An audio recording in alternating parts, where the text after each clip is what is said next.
Y si te dijera que la historia más aterradora jamás contada no es un mito, sino una historia que fue deliberadamente eliminada de los textos sagrados que todos conocemos, un relato de antes del gran diluvio, sobre una época en que ángeles perfectos, seres de luz, desafiaron a Dios, bajaron a la tierra, y crearon una raza de monstruos. La Biblia que casi todos leen los menciona de pasada, en un verso súper críptico y escalofriante, los llama los Nefilim.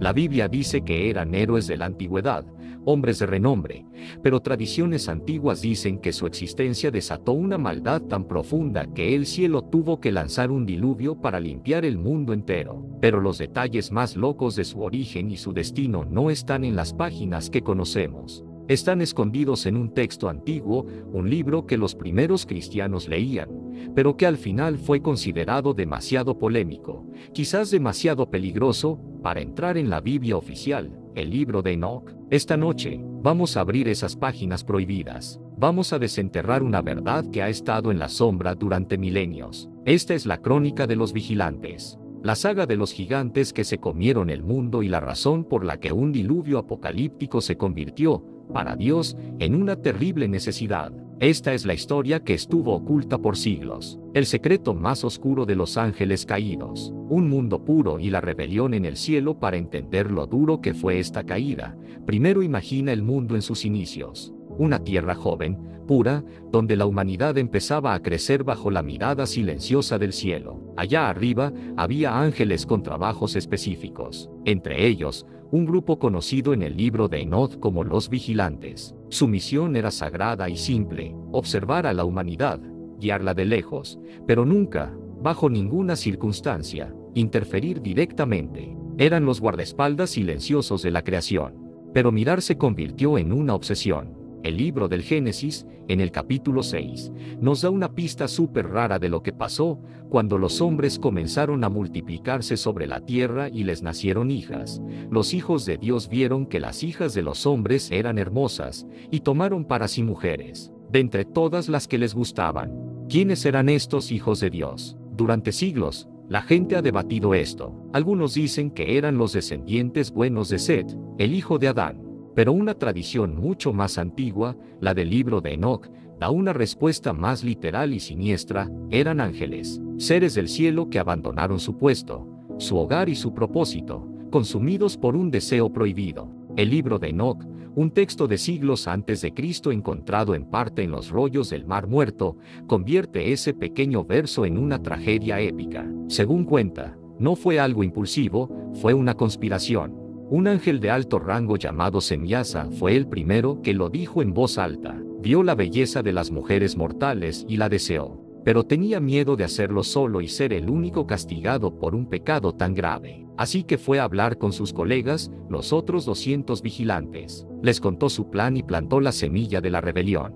Su propuesta era una tentación y un desafío: bajarían juntos, tomarían esposas humanas juntos, y compartirían el castigo juntos, fuera cual fuera. Según el capítulo 6 del libro de Enoc, 200 de ellos aceptaron. Se reunieron en la cima de una montaña, que más tarde recibiría un nombre simbólico, Monte Hermón, porque allí juraron bajo una maldición mutua no echarse para atrás. El pacto estaba sellado. Esto no fue un simple error, fue un motín celestial organizado. 200 guardianes divinos, liderados por Semyasa, abandonaron su gloria eterna por un placer terrenal, y desde la cima del Hermón, bajaron hacia las llanuras donde vivían las hijas de los hombres, llevando una corrupción que iba a cambiar la historia para siempre. El orden divino estaba a punto de romperse. La llegada de los vigilantes no fue para nada silenciosa, fue una invasión. No vinieron como observadores, sino como maestros de conocimiento prohibido. Fue como abrir la caja de Pandora, y de ella salieron secretos que la humanidad no estaba lista para manejar. El libro de Enoc cuenta con todo detalle quién enseñó qué. El más famoso, después de Semyasa, fue Azazel. Según esta tradición, él enseñó a los hombres a forjar metales para la guerra, espadas, cuchillos y escudos. Básicamente, un ángel enseñó a la humanidad a matarse de forma más eficiente. Pero Azazel también enseñó a las mujeres el arte de la seducción con cosméticos, cómo pintarse los ojos, usar brazaletes y joyas. Introdujo la vanidad y el engaño. Otros vigilantes se unieron. Semyasa enseñó hechicería. Beaereacuyel enseñó astrología. Cocabel, las constelaciones. Aereacuyel, los signos de la tierra. Sanciel, los del sol. Y Sariel, el curso de la luna. Aunque hoy vemos la astrología o la metalurgia como algo normal, el libro lo presenta como un conocimiento entregado sin sabiduría, que empujó a la gente a la violencia y el ocultismo. Obviamente, esta es la explicación teológica del libro, no un hecho arqueológico, pero dentro de la historia, explica por qué el mundo se degeneró tan rápido. Pero la enseñanza fue solo la primera parte. La segunda, y la más devastadora, fue el resultado biológico de su unión con mujeres. De estas uniones antinaturales nació una nueva raza de híbridos. La Biblia los llama Nefilim. El nombre Nefilim viene de la raíz hebrea Nafal, que significa caer. Por eso, muchos lo traducen como los caídos, por sus padres ángeles. Otros, como los que hacen caer a otros o derribadores, lo que encaja con su naturaleza violenta. Y algunas traducciones antiguas simplemente lo traducen como gigantes. Sea cual sea la traducción exacta, todas apuntan a lo mismo, eran seres de poder y violencia sin control. El libro de Enoc los describe de forma exagerada para que entendamos lo monstruosos que eran. Dice que medían la cifra simbólica de 300 codos. Obviamente, esto es una hipérbole literaria, porque no existe ninguna evidencia arqueológica de seres de ese tamaño. La idea era pintar una imagen de criaturas colosales, y su tamaño iba a la par con su apetito. Estos gigantes, los Nefilim, empezaron a devorar todo lo que los humanos producían. Se comieron las cosechas y los granos hasta que no quedó nada. Cuando la comida de la tierra se acabó, su hambre se volvió más oscura. Empezaron a devorar a los animales. Y cuando ya no quedaban ni plantas ni animales, los Nefilim se giraron contra sus propios creadores. El relato de Enoc describe una escena de terror puro. Los gigantes empezaron a atacar, cazar y devorar a los humanos. El canibalismo se apoderó del mundo. La humanidad se convirtió en ganado para sus propios hijos monstruosos. El planeta entero gemía de dolor y la sangre de los inocentes clamaba desde la tierra, un grito que finalmente llegó hasta las puertas del cielo. La tierra estaba rota. La violencia de los Nefilim y la corrupción de los vigilantes habían destrozado el mundo. Según la historia de Enoc, la sangre derramada clamaba desde el suelo, y el lamento de la humanidad subió hasta el trono de Dios pidiendo ayuda. En medio de ese caos, había un hombre diferente, Enoc, el séptimo descendiente de Adán. El Génesis dice de él algo súper misterioso, y caminó Enoc con Dios, y desapareció, porque Dios se lo llevó. No dice que murió, dice que fue llevado. Esta relación tan especial lo convirtió, según el libro que lleva su nombre, en el mensajero perfecto entre el cielo y la tierra. Los arcángeles Miguel, Uriel, Rafael y Gabriel vieron el horror desde el cielo y le presentaron el caso a Dios. Denunciaron a los vigilantes, las enseñanzas prohibidas y la plaga de gigantes. Y la justicia divina se puso en marcha. Dios le dio a Enoc una misión aterradora: ir ante los vigilantes caídos y leerle su sentencia. El libro describe que Enoc los encontró llorando y arrepentidos, pero ya era demasiado tarde. El veredicto de Dios fue definitivo: no habría paz ni perdón para ellos. Serían obligados a ver cómo sus hijos, los Nefilim, se destruían entre sí, y luego serían encadenados en valles oscuros de la tierra hasta el día del juicio final, cuando serían arrojados al fuego eterno. ¿Y qué pasó con sus hijos, los gigantes Nefilim? Su juicio fue igual de brutal. Dios decretó que se mataran entre ellos en una guerra civil, y una vez que sus cuerpos gigantes cayeran, sus espíritus no irían al cielo ni descansarían en la tierra. Y aquí, el libro de Enoc revela una de sus ideas más impactantes. Declara que los espíritus de los Nefilim muertos se quedarían en la tierra, vagando como espectros malignos. Se convertirían en los demonios, espíritus hambrientos de destrucción, destinados a molestar y tentar a la humanidad hasta el fin de los tiempos. Según esta teología, el origen de los demonios no es una rebelión lejana en el cielo, sino los fantasmas de esta raza híbrida y maldita nacida en la tierra. Con la sentencia dictada, solo quedaba una cosa: limpiar el mundo. La corrupción era tan profunda que no bastaba con destruir a los gigantes. La idea del libro es que la propia creación, la línea de sangre de la vida, estaba contaminada. Para borrar esa mancha, se necesitaba una purificación total. Y así, Dios decretó el castigo final, el gran diluvio, un cataclismo de agua para borrar toda la vida de la faz de la tierra y permitir un nuevo comienzo. El juicio estaba sellado, el cielo se abrió y el agua cubrió todo. El decreto de Dios se cumplió con el gran diluvio. Ahora, seamos claros, la ciencia moderna, la geología y la arqueología no han encontrado pruebas de un diluvio a escala global. Pero en el universo de estos textos antiguos, este evento fue un reinicio total. En medio de la destrucción, un hombre fue considerado justo, Noé. El Génesis dice que era perfecto en sus generaciones, una frase que algunos, leyendo el libro de Enoc, interpretan no solo como moralmente perfecto, sino genéticamente puro, un linaje no contaminado por los ángeles. A través de Noé y su familia en el arca, la vida comenzó de nuevo en un mundo limpio. Los gigantes y su mundo de terror desaparecieron bajo las aguas. La rebelión, aparentemente, había terminado, o eso parecía, porque aquí viene uno de los misterios más locos de toda la Biblia. Cientos de años después del diluvio, en el libro de los Números, Moisés envía espías a la tierra de Canaán, y vuelven aterrorizados. Dicen que vieron algo increíble. También vimos allí gigantes, hijos de Anak, raza de los Nefilim.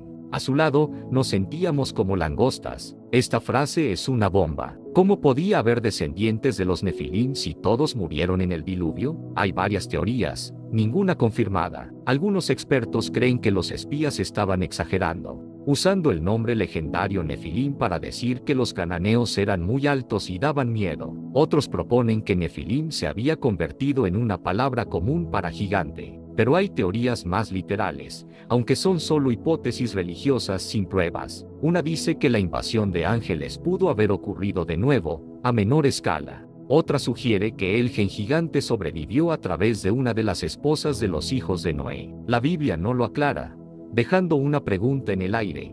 ¿El diluvio fue el final de los gigantes, o solo el final de su primer reinado? Y este eco de gigantes no se queda solo ahí. Si miras las mitologías del mundo antiguo, encuentras un patrón fascinante. Los griegos tenían a los titanes, seres divinos gigantes que lucharon contra los dioses. Los nórdicos tenían a los Jotatún, o gigantes de hielo. Los celtas hablaban de los fomoreos, gigantes semidivinos. Casi todas las culturas antiguas tienen leyendas de una raza de gigantes, a menudo nacidos de la unión entre dioses y mortales. Para muchos, estos parecidos no son coincidencia, es una especulación popular, no una conclusión académica, pero plantea una pregunta interesante: ¿podrían todas estas leyendas ser ecos de un único evento real y terrible? ¿Son Hércules y Gilgamesh versiones heroicas de los violentos hombres de renombre del Génesis? Es una idea fascinante que sugiere que la historia de los vigilantes podría ser el relato original del que todos los demás mitos de gigantes son solo un reflejo. Y la historia de los Nefilim era tan importante en la antigüedad,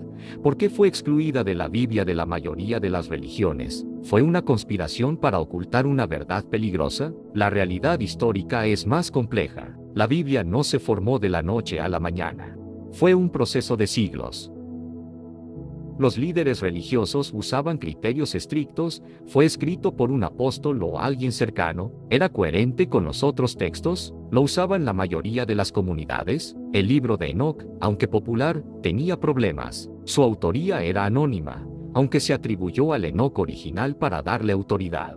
Además, su teología era diferente. Su enfoque en los vigilantes como el origen principal del mal podía desviar la atención de la historia central de la caída de Adán y Eva. No es que fuera peligroso, sino que no encajaba del todo con la línea principal que se estaba formando. Aún así, su influencia es innegable. El Nuevo Testamento lo menciona. La epístola de Judas cita directamente una profecía del libro de Enoc. Y la segunda epístola de Pedro habla de ángeles pecadores encadenados en prisiones de oscuridad, una idea sacada directamente de Enoc. Esto prueba que los primeros cristianos lo conocían y respetaban.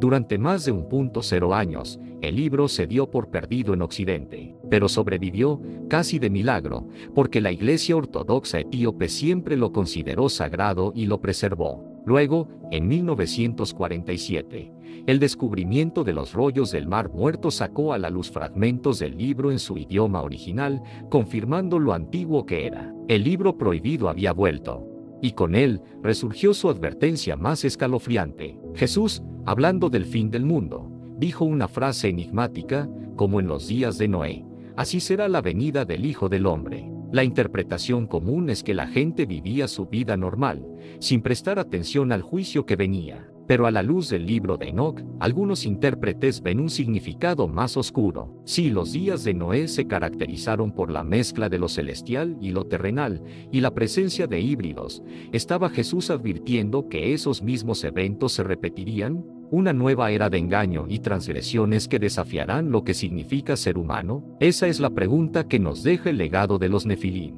Su historia no es solo un cuento de monstruos, es una reflexión sobre el orgullo, el deseo y las consecuencias de romper las reglas divinas. Nos recuerda que hay fronteras que nunca deben cruzarse. La saga de los ángeles caídos nos obliga a mirar nuestro propio mundo y preguntarnos, ¿existen hoy gigantes de otro tipo, tiranos de poder y apetito que consumen el mundo? ¿Hemos sido seducidos por conocimientos prohibidos que nos llevan a la destrucción? La historia de los Nefilim, ya sea que la leas como historia literal, una metáfora o un mito, sigue siendo una de las advertencias más poderosas sobre la línea que separa a la humanidad de la monstruosidad. Si esta inmersión en los secretos prohibidos del libro de Enoc te ha volado la cabeza, revienta ese botón de suscripción y activa la campana. Juntos, seguiremos explorando los textos más locos y las historias más profundas que la historia olvidó. Queremos saber qué piensas.